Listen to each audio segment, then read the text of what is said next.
I think जब हम premiere पे थे, हम दोनों एक दूसरे के सीन्स देख के ही बहुत खुश थे। उसने मुझे बोला कि मुझे तेरा बेस्ट लगा, मैं कहा मुझे भी तू सबसे सुंदर लगे। मिली कैसे हीरा मंडी? मैं अभी सो रही हूँ, 8 बजे 9-10 बजे कॉल आता है कि आभा आप कल सेट पे आ जाओ। कुछ भी नहीं बताया गया है मुझे, और उनको देखते ही मैं बिल्कुल नर्वस हो गई और इसे चलते चलते चलते मैं गलत जगह एक दीवार में टकराने वाली थी। तो 1 टेक हो गया है, 2 टेक हो गया है। आफ्टर 6 टेक मुझे ऐसे लग रहा था कि सारे एडीज एंड ऑल नर्वस हो गए हैं कि ये हो क्यों नहीं पा रहा है, ऐसा वैसा। सबसे पहले मनीषा कोइराला, टाइग्रेस, सोनाक्षी सिन्हा,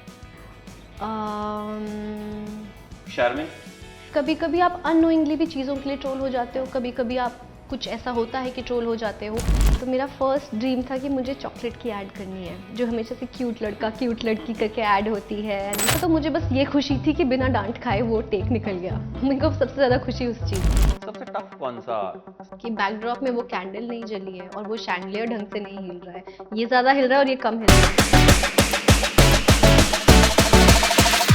आदाब हुजूर, या फिर कहूँ छोटे हुजूर।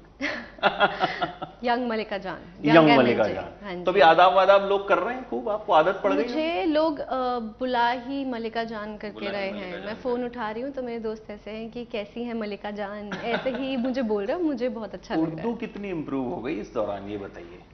द ख का प्रोनाउंसिएशन पे बहुत काम चला था। लाइक सेट पे भी जैसे बहुत सारे वर्ड्स थे तो हमेशा की ख की आवाज़ यहाँ से निकाली है। तो हाँ हाँ हाँ हाँ, तो वो शाहरुख खान ने माय नेम इज जान ने बोला था, my name is Khan from the epiglottis. तो वो इम्प्रूव हो गया है। मतलब अभी भी बहुत इम्प्रूवमेंट चाहिए। नहीं, वो हमेशा चाहिए, बट पहले से तो थोड़ा बेटर हुआ है। वो आई थिंक आप सीनियर मल्लिका जान बनेंगी तब भी मैं उस सुनना चाहूंगा कि इम्प्रूवमेंट अभी भी चाहिए, because learning should never stop. तो ये बताइए, यंग मल्लिका जान is making lot of headlines, मतलब खूब सारे आर्टिकल्स, खूब सारे इंटरव्यूज।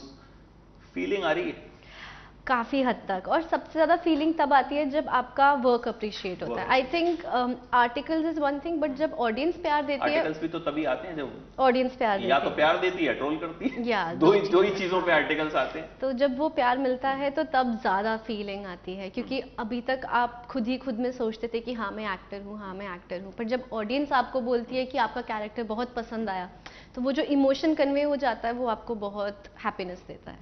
मिली कैसे हीरा मंडी, मतलब यंग मल्लिका जान आप बनी कैसे?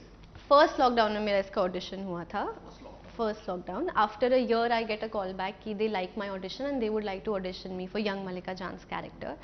उसके 1.5 साल बाद मुझे कॉल आया था कि we are finalizing you for this character. तो मीनवाइल जब भी मैंने ऑडिशन दिया, मैंने तो ऑडिशन दिया और मैं भूल गई। Even though the audition scene जो मेरा था मुझे बहुत पसंद आया था। मतलब मुझे ऐसे लगा कि if I could imagine that scene, this is how it should be done, and मैंने वो forward कर दिया था, and then after 1.5 year I get a confirmation call.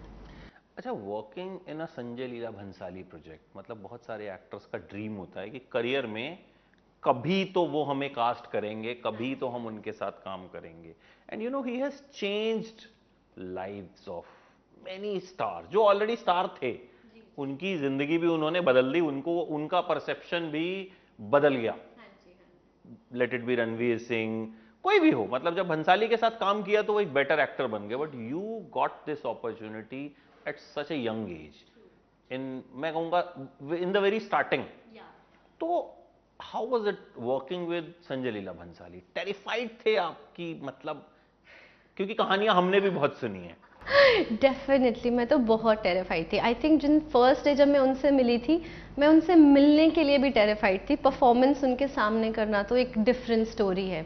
I mean जब हमारा फर्स्ट मीटिंग था तो मैं ऑफिस गई थी, एंड वो वहाँ बैठे हैं साइड में, वो किसी से बात कर रहे हैं, और उनको देखते ही मैं बिल्कुल नर्वस हो गई और ऐसे चलते चलते चलते मैं गलत जगह एक दीवार में टकराने वाली थी, और मैंने खुद को ऐसे संभाला और मैं एक दूसरे कमरे में जाके बैठी। फिर सर आए, वो मेरे साथ में बैठे, एंड वो मुझसे बातें कर रहे हैं कि ब्लैक की शूटिंग शिमला में हुई है, ये है वो है। मैं भी उनसे बातें कर रही हूँ, and midway he is like, so अब do you think you are a good actor?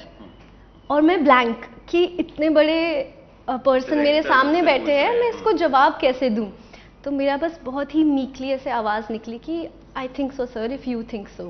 And he was like कि इनका ऑडिशन मुझे दिखाओ। फिर उन्होंने मेरा पूरा ऑडिशन मेरे सामने बैठ के देखा, मैं पूरा वक्त उनके एक्सप्रेशंस देख रही हूँ कि उनको कैसा लग रहा है।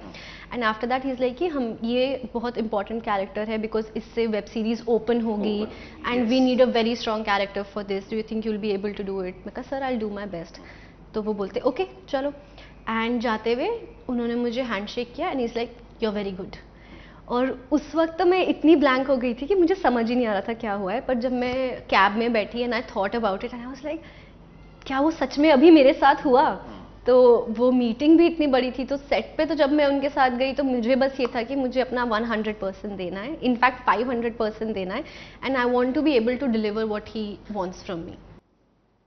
जो पहला शॉट आपने दिया तब उनका रिएक्शन क्या था? पहला शॉट मेरा वो था जब इमाद को मुझसे ले जाया जाता है, कोई डायलॉग्स नहीं थे, कुछ नहीं थे, मुझे बस परफॉर्म करना था। बट मैं उनसे मिलके इतनी नर्वस थी, और फर्स्ट टाइम तुम इतने बड़े सेट पे हो, इतना पिवटल रोल कर रहे हो, तो तुम्हें समझ नहीं आता है कि किस तरीके से वो चीज़ की जाए। तो 1 टेक हो गया है, 2 टेक हो गया है, आफ्टर 6 टेक मुझे ऐसे लग रहा था कि सारे एडीज एंड ऑल नर्वस हो गए हैं कि ये हो क्यों नहीं पा रहा है, ऐसा वैसा। और मैं भी बहुत नर्वस हो गई थी। इनफैक्ट मैं वैनिटी में जाके खुद को ऐसे सोच रही थी कि मैंने तो सब खराब कर दिया है, अब तो मुझे डांट पड़ने वाली है, ऐसा वैसा। बट उसके बाद वो वाला टेक था जहाँ पे मैं सत्तो फत्तो से पूछती हूँ कि इमाद कहाँ है। तो उस वक्त सर ने मुझे गाइड किया, सर थे कि मुझे ये वॉइस मॉड्यूलेशन चाहिए, इस टाइमिंग पे तुम यहाँ तक दौड़ के आओगी, इस टाइमिंग पे तुम ये नीचे रखोगी, और इस टाइमिंग पे तुम टर्न करके निकलोगी, और टर्न भी इस तरीके से करना है कि वो ब्यूटीफुल लगना चाहिए, ऐसा वैसा। तो जब मैंने वो चीज़ डिलीवर करी उसके बाद सर मतलब मुझसे काफ़ी खुश हो गए थे, मुझे ऐसा महसूस हुआ, क्योंकि उसके बाद वो मुझसे डायरेक्टली बात कर रहे थे एंड दे वर लाइक कि बेटा फिर आप ऐसे करो, बेटा ऐसे करो। एंड फर्स्ट टेक जब वो खत्म हुआ तो उसके बाद everybody on set was so happy कि चलो ये हो गया है। तो उसके बाद से मुझे कॉन्फिडेंस आ गया कि सर की लैंग्वेज में समझ पा रही हूँ और मैं डिलीवर कर पा रही हूँ, तो मतलब बाकी का टाइम में अच्छे से निकाल। कुछ कहा उन्होंने उसके बाद, या he was just happy and he was just okay? So you thought कि ठीक है भाई, आदमी ओके भी है तो। हाँ, फॉर दैट फर्स्ट टेक तो वो बस ओके हुआ था, तो मुझे बस ये खुशी थी कि बिना डांट खाए वो टेक निकल गया। मुझे को सबसे ज्यादा खुशी उस चीज की। सबसे टफ कौन सा सीन लगा या कौन सा हिस्सा लगा शूट करना? मुझे personally the murder scene was the most difficult for me, because उस सीन ने मुझसे इमोशनली बहुत कुछ निचोड़ा। लाइक मुझे इमोशनली खुद को बहुत ज़्यादा उस जोन में डालना पड़ा, और वो जोन ऐसा जोन है कि आप वहाँ पे खुद को रेगुलरली नहीं डालते हो। It is a very different zone to be in, और बहुत ग्रे इमोशंस है, ग्रे फीलिंग्स है, तो वो पोर्ट्रे करते हुए मैं काफ़ी नर्वस थी। इनफैक्ट जब हमारा फर्स्ट टाइम हमने वो शूट किया था मर्डर सीन, तब जो परफॉर्मेंस आई थी सर को वो उतनी पसंद नहीं आई थी। एंड बाद में सर मेरे पास आए थे और उन्होंने बोला कि तुम्हारा ऑडिशन बहुत अच्छा था, हम इसको फिर से शूट करेंगे। तो फिर उन्होंने वो वाला सीन फिर से शूट कराया, और जस्ट बिकॉज दोबारा शूट किया जा रहा है तो मेरे ऊपर प्रेशर भी डबल था कि अब तो डिलीवर करना ही करना है। तो आई थिंक उस सीन के लिए मैं काफ़ी एक्साइटेड भी थी बट काफ़ी नर्वस भी थी। अच्छा, यू वर प्लेइंग अ तवायफ, और जाहिर है भंसाली के साथ आप काम करते हैं, रिसर्च भी बहुत होती है, तो किसी रियल लाइफ तवायफ से मुलाकात हुई, कुछ बॉडी लैंग्वेज समझी, सीखी, तैयारी कैसे की?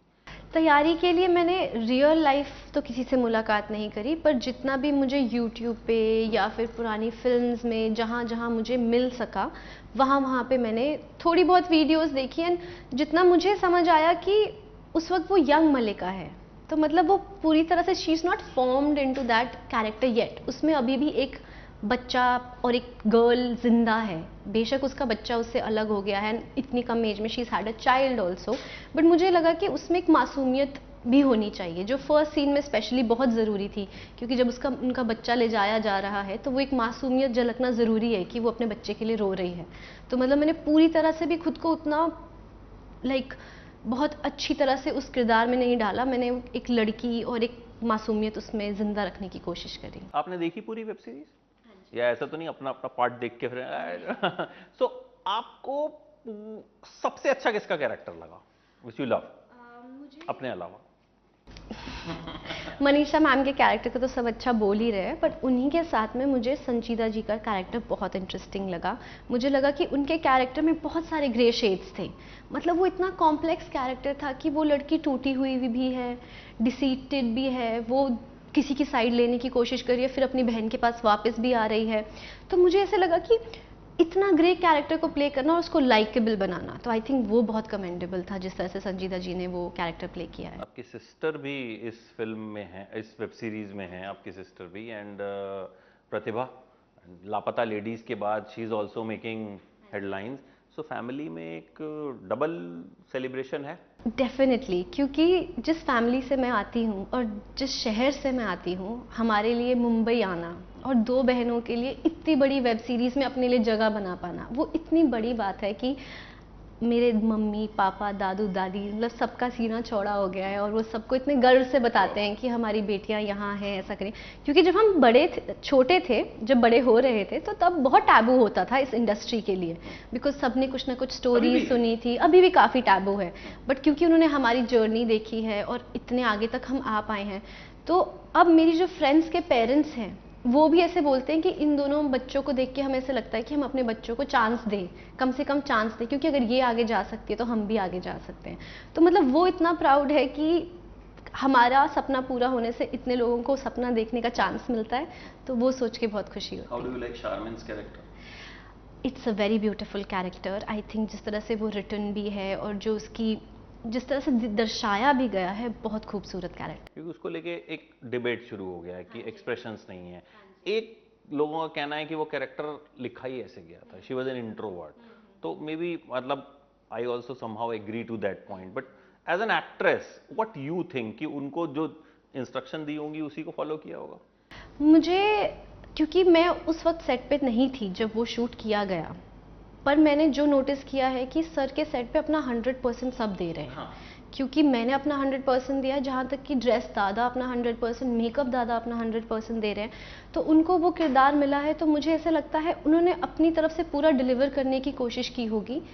ऑडियंस का point of view her performance को लेके डिफरेंट होता है, कभी कभी आप अननोइंगली भी चीज़ों के लिए ट्रोल हो जाते हो, कभी कभी आप कुछ ऐसा होता है कि ट्रोल हो जाते हो, तो पर as an artist I feel like कि बहुत चैलेंजिंग होता है to put your self out there, and because you getting trolled you should never stop putting your self out there, because हमें अपना आर्ट तो क्रिएट करना ही है ना, कभी उसको अप्रिसिएशन मिलेगी कभी नहीं मिलेगी, और वो हमारे हाथ में नहीं है। सो ब्यूटीफुली सेड। और आपको लगता है जैसे इस वेब सीरीज की जिस तरह से बात हो रही है, not even the lead cast, बल्कि जिन्होंने कोई एक सीन भी किया है या बहुत छोटे छोटे कैरेक्टर्स भी प्ले किए हैं, they are also being talked about, they are also giving interviews and people are watching their interviews, people are commenting on them. So do you think कि मतलब इस वेब सीरीज ने बहुत से आर्टिस्ट को कहीं ना कहीं एक ब्रेक थ्रू दिया है? एक तो कास्टिंग बहुत बढ़िया हुई है, और जिस तरह से मैंने कहा कि सर के सेट पे सब अपना 500% दे रहे थे, और वो आई थिंक वेब सीरीज में दिख के आता है कि अगर आप एक कम स्क्रीन टाइम का किरदार भी निभा रहे हैं ना, तो वो इतनी शिद्दत से किया गया है कि ऑडियंस आपके बारे में और जानना चाह रही है। लाइक मेरे आई थिंक फर्स्ट 3 एपिसोड में सीन्स हैं, बट मुझे मैसेजेस आ रहे हैं इंस्टाग्राम पे कि हमने आपको इतना ढूंढा, हमने इंस्टाग्राम पे ढूंढा, गूगल पे ढूंढा, तब जाके आप मिले हो, आपका किरदार इतना अच्छा लगा। तो जिस तरह से सर ने वो कैप्चर भी किए हैं, आई थिंक कहीं ना कहीं उसकी भी क्वालिटी है कि सबको इतना रिकग्निशन मिल रहा है उस चीज़ के लिए, and it's always good when somebody gets work. I think everybody should get more work. अच्छा, you said कि जिस शहर से हम आते हैं, आप किस शहर से आते हैं? मैं शिमला से आती हूँ, और बहुत प्यारा बहुत खूबसूरत शहर है। कहने की बात ही नहीं है, मतलब हिल स्टेशन पे जब हम बचपन में होते थे सबसे पहले कि शिमले जाना है। जी हाँ जी, तो मैं तो लकीली वहाँ पली बड़ी हूँ, मतलब पेड़ों के अराउंड। हाँ जी हाँ जी। तो what you wanted to become, actress ही बनना था या कुछ और? मैं आपको ये कहना चाहूँगी कि जब आप ऐसी जगह से आते हो ना जहाँ अपॉर्चुनिटीज़ बहुत कम होती है, एंड ग्रोइंग अप लाइक अभी से मैं कई साल पहले की बात कर रही हूँ, तो अपॉर्चुनिटीज़ काफ़ी कम थी, एंड जो सेफ ऑप्शंस होते थे वो थे डॉक्टर, इंजीनियर, एंड मेरे घर वाले भी चाहते थे कि मैं डॉक्टर बनूँ, बट 11th एंड 12th में मैंने मेडिकल रखा भी था, बिकॉज मैं उनका दिल रखना चाहती थी और मैं भी चाहती। हाँ, तो कभी कभी आप अपने लिए करते हो, कभी कभी आप अपने परिवार वालों के लिए करते हो, और उनका दिल दुखाना मुझे पसंद नहीं था, तो मैंने मेडिकल रखा, बट मुझे वहाँ पे समझ आ गया था कि ये मेरे बस का नहीं है, बस का भी नहीं कि मेरा दिल नहीं लग रहा है, क्योंकि 3 इडियट्स मैंने तब तक देख ली थी। ओह, माधवन वाला सीन आप देख चुकी थी। काम वही करना है जिसमें मजा आए। जिसमें मजा आए। तो उस वक्त मुझे 11th एंड 12th में रियलाइज हुआ कि this is not the field for me, and तब मैंने निफ्ट का एग्जाम दिया। तो मुझसे पहले मेरी फैमिली में, मेरे रिश्तेदारों में किसी ने भी इतना अनकन्वेंशनल प्रोफेशन नहीं चूज किया था। बट मैं बचपन से आर्टिस्ट थी, मुझे ऑडियंस के सामने रहना, क्रिएटिवली खुद को एक्सप्रेस करना बहुत पसंद था। सो आई टुक अप निफ्ट। मैंने एग्ज़ाम दिया, मेरा I think all over rank 105 था, जो मुझे खुद भी ऐसे हैरानी हुई कि ऑल इंडिया रैंक ही आया है। तो उसके बाद मुझे मुंबई मिला। I came to Mumbai and Mumbai center. हाँ, मुंबई सेंटर मिला, एंड वहाँ पे I was introduce to modelling. तो उसके बाद से एक के बाद एक मैं छोटी छोटी सीढ़ी चढ़ती गई, अपने इंटरेस्ट की ओर चलती गई, अपने दिल की सुनती गई, and then I reached Andheri and then I started auditioning. Mumbai आपने फिल किया था या बाई चांस मिला था? मुझे फैशन डिज़ाइन ही चाहिए था। फैशन कम्युनिकेशन, फैशन डिज़ाइन 2 चीज़ें होती हैं। दिल्ली लेती तो घर के पास होता, पर दिल्ली का मौसम बहुत गर्म है और मैं हूँ शिमला से, और मुझे मेरी कज़न ने बोला था कि मुंबई का प्लेजेंट होता है, उतनी गर्मी नहीं होती। तो फैशन डिज़ाइन में मुझे मुंबई मिल रहा था। मेरी बुआ तो कह रहे थे कि आप फैशन कम्युनिकेशन ले लो, दिल्ली चले जाओ, घर के पास है। आई वाज लाइक नहीं, मुझे चाहिए तो फैशन डिज़ाइन ही, और मुंबई अच्छा शहर है, मैं मुंबई जाना चाहूँगी, तो इसलिए। मुंबई में तो बहुत ह्यूमिडिटी है दिल्ली के मुकाबले। पर दिल्ली में लू चलती है और मुझे लू में थोड़ा सफोकेटेड फील होता है। तो मुंबई में फिर भी ह्यूमिडिटी है, मेरे बाल बहुत अच्छे रहते हैं मुंबई में। मुंबई में इंडस्ट्री, आपको यहाँ आना था। मतलब वो मुझे ऐसा लगता है कि किस्मत में ना आपके अंदर डिजायर होता है, पर कभी कभी आप खुद को भी नहीं एडमिट कर पाते, पर आप छोटे छोटे कदम एक के आगे एक रखते जाते हो और आप कब वहां पे पहुंच जाते हो आपको पता ही नहीं चलता। तो मुंबई जब आप आए, you did NIFT, after that how acting happened? NIFT में मैंने मिस नवी मुंबई में पार्ट लिया था, which was a pageant, and वो मैं पैजेंट जीत गई थी। तो मेरे फैमिली वालों को बहुत कॉन्फिडेंस आ गया, बट उसके बाद ही मुझे क्लैरिटी नहीं थी कि एग्जैक्टली आगे करना क्या है, क्योंकि एक्टिंग में इंटरेस्ट था। फर्स्ट ईयर मुंबई में सोचा था कि 1 साल एक्टिंग को दूंगी, पर वो 1 साल कब आएगा मुझे कोई आइडिया नहीं था। तो मैंने जॉब पिक कर ली, क्योंकि for me to sustain in Mumbai family पे भी बहुत फाइनेंशियल प्रेशर हो जाता, और मुझे पता था कि मुझे जॉब तो करनी ही पड़ेगी अगर मुझे मुंबई में रहना है।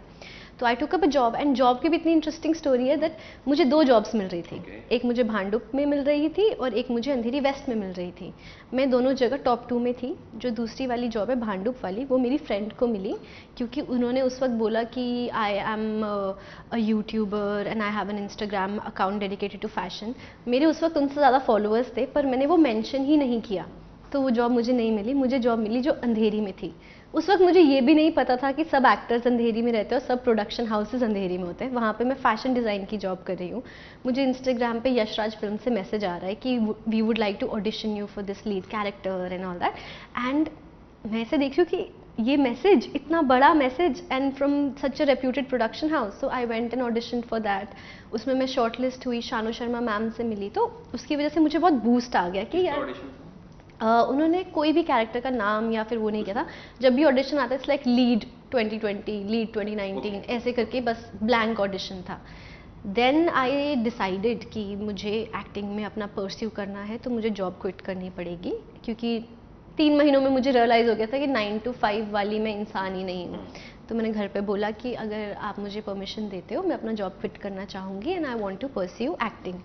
एक्टिंग से जो मैं अर्न करूँगी, अगर वो उतना ही हुआ जितना मैं जॉब से करती हूँ, तो फिर मैं दोबारा जॉब नहीं करूँगी। पर इफ़ दैट डजंट हैपन तो I will definitely look for another job. तो उसके बाद से God really started supporting me. मुझे कुछ ना कुछ प्रोजेक्ट्स कभी ना कभी मिलते गए, तो उसके बाद से आई नेवर लुक बैक। उस ऑडिशन का कुछ हुआ जो यशराज के लिए दिया था? उसका कुछ नहीं हुआ। पहला प्रोजेक्ट मिला कौन सा? पहला प्रोजेक्ट मुझे एक ऐड मिली थी, एंड उसके लिए भी ऐसा हुआ था कि मैं अभी सो रही हूँ, 8 बजे 9-10 बजे कॉल आता है कि आभा आप कल सेट पे आ जाओ। कुछ भी नहीं बताया गया है मुझे। मैं सेट पे जाती हूँ, वो फीचर कास्ट होती है, लाइक जैसे बैकड्रॉप में आप हो पर आप मेन नहीं हो, and it was my first time on set. और मैं सबको देख के इतनी हैरान हूँ कि oh this is camera, this is director, यहाँ पे 2 लोग हैं जिनको हर वक्त फ्रेम में रखा जा रहा है। और वो मेरे लिए इतना फैसिनेटिंग था कि wow, I was just happy to be on set. मैं पूरी रात हर जगह देख रही थी, मैं वैनिटी में भी नहीं बैठी, मैं हर वक्त यही देख रही थी कि अब क्या शूट किया जाए। एंड मैं अंदर ही अंदर ड्रीम करती थी कि कभी ना कभी किसी ना किसी ऐड में मैं सबसे मेन होंगी और मुझे इस तरह से रिकॉर्ड किया जाएगा। आई रिमेंबर उसके लिए मुझे 15,000 मिले थे, और मुझे ऐसा लगा एक दिन में 15,000, लाइक अभी बस 1-2 दिन और काम करूँगी, मेरी जॉब का महीने में मैचअप हो निकल जाएगा और निकल जाएगा। तो फिर मेरी फैमिली भी बहुत खुश हुई थी कि चलो कुछ तो हुआ। बस एक होता है ना कि छोटे छोटे आपको बूस्ट मिलते रहते हैं जो आपको होपफुल फील कराते हैं कि अभी ये मिला है तो कभी कुछ और भी मिलेगा।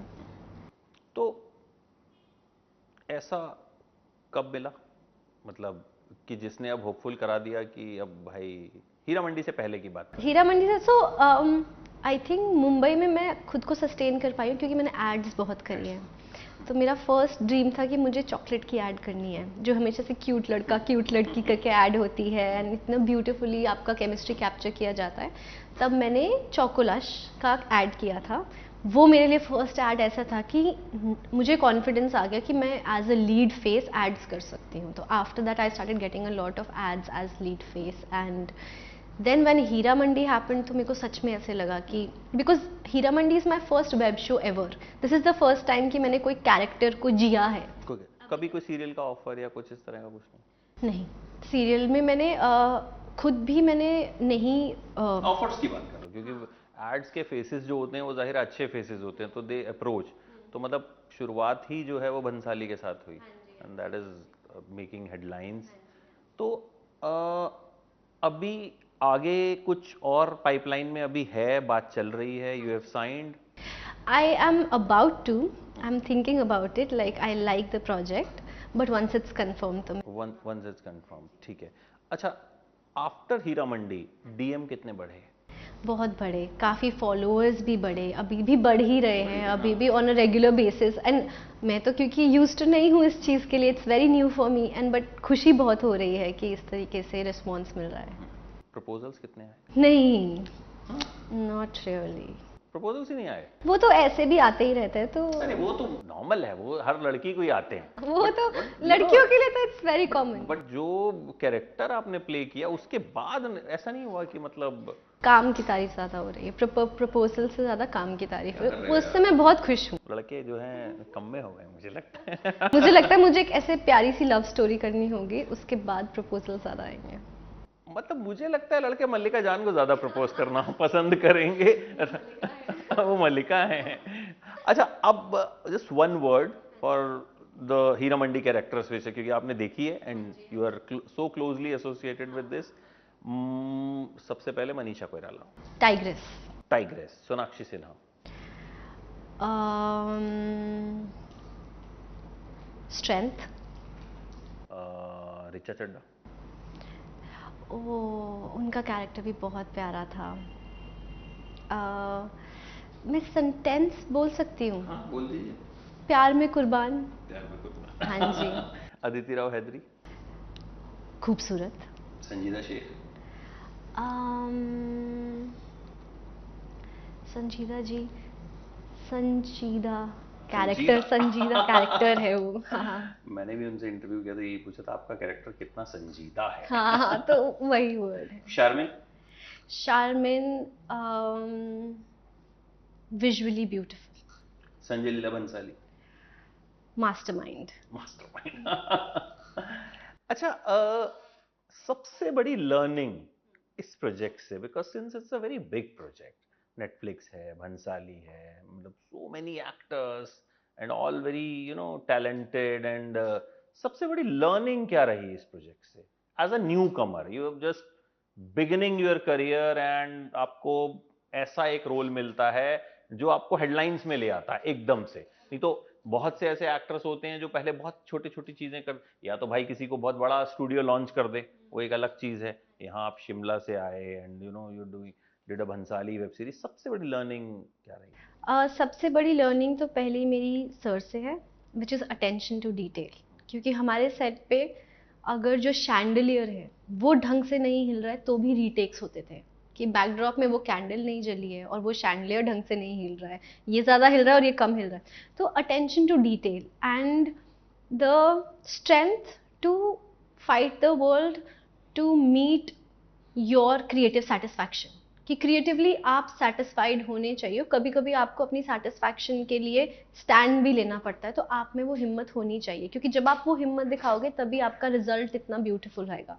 क्योंकि मुझे ऐसे लगता है कि अभी मेरे ग्रोइंग ईयर्स है, तो कभी कभी ऐसा वक्त रहा है कि जब मैं थोड़ी हेजिटेंट हो गई हूँ एक स्टैंड लेने में या फिर बोलने में कि this is how I want it. तो इस सेट पे काम करने के बाद मुझे रियलाइज़ हुआ है कि मुझे अपनी क्रिएटिव वॉइस को बहुत स्ट्रांगली पुट फॉरवर्ड करना है। अच्छा, एक जने के बारे में तो पूछना भूल गया, one word about Pratibha Ranta. She is the most beauty है वो set, उस सेट में, because she is there is beauty. घर वालों ने दोनों से क्या कहा कि मतलब आपने पूछा कि मैं अच्छी लगी या मैं अच्छी लगी? नहीं, बिकॉज आई डोंट थिंक कि पेरेंट्स कभी चूज कर वो पाते तो हैं नहीं कर फर्स्ट, सकते। नहीं कर, तो हम उनको ऐसी पोजीशन में डालें। आपने एक दूसरे से क्या कहा, प्रतिभा ने आपसे क्या कहा? आई थिंक जब हम प्रीमियर पे थे, हम दोनों एक दूसरे के सीन्स देख के ही बहुत खुश थे। उसने मुझे बोला कि मुझे तेरा बेस्ट लगा, मैं कहा मुझे भी तू सबसे सुंदर लगे। उनको लापता लेडीज से पहले हीरा मंडी मिल गई थी या उसके बाद मिली?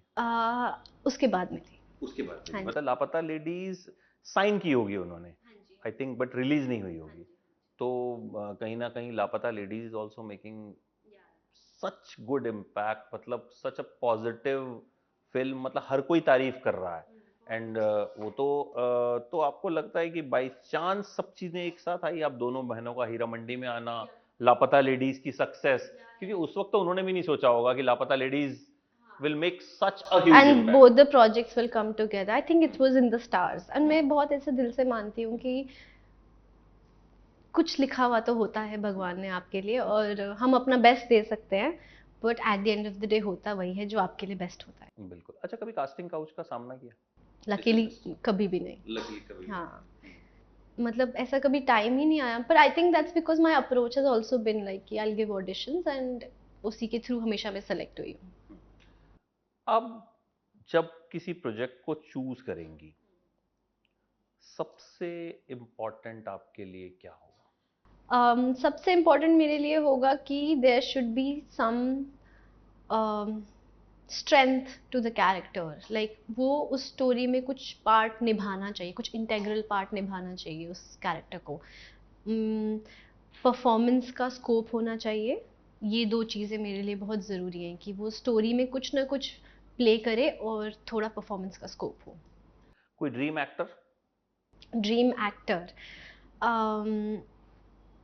Kartik Aaryan is doing very good, उनके साथ काम करने का मौका मिले तो बहुत बढ़िया। एंड साथ ही में अविनाश तिवारी जी, उनका तो I am very happy because I feel like he is getting very well deserved success right now, so I am very happy for him. Doing very good. या एंड कार्तिक तो अभी yes 1.5 साल उन्होंने चंदू चैंपियन को दिया। and I also feel so happy about like his success feels personal because as an outsider see another outsider right, like right. their success feels तो आपको लगता है कि जैसे कहते हैं आउटसाइडर्स के लिए बहुत मुश्किल होता है, बट समहाउ आपने क्रैक किया एंड यू डिड इट, तो यू फील कि ये बात ऐसी ही बोली जाती है?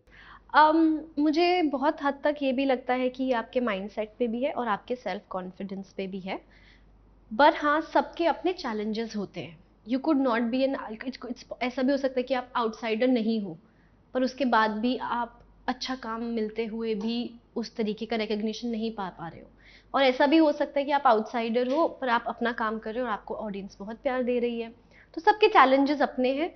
मुझे ऐसे लगता है कि हमें अपना माइंडसेट पॉजिटिव रखना चाहिए, अपना फोकस्ड रहना चाहिए और अपनी मेहनत करते रहना चाहिए। बाकी जो किस्मत में है वो तो आएगा। लास्टली मैं आपको एक कॉम्प्लीमेंट देना चाहूँगा कि मतलब स्क्रीन पे आप जैसी लगती हैं और रियल में उससे बहुत छोटी लगती हैं। तो मे बी दो कैनवास ऐसा था, तो wish you all the best and you have done very well and I hope कि आने वाले सालों में you'll do much better, और फिर हम जब आप will do more bigger films तो हम बात करेंगे कि आई अरे वुड यार, लव टू, हाँ, फिर हम याद उस करेंगे कि साल उस जो साल है ये आप बात हुई एबीपी के थी। ऑफिस में आई थी और हमने ये इंटरव्यू किया था।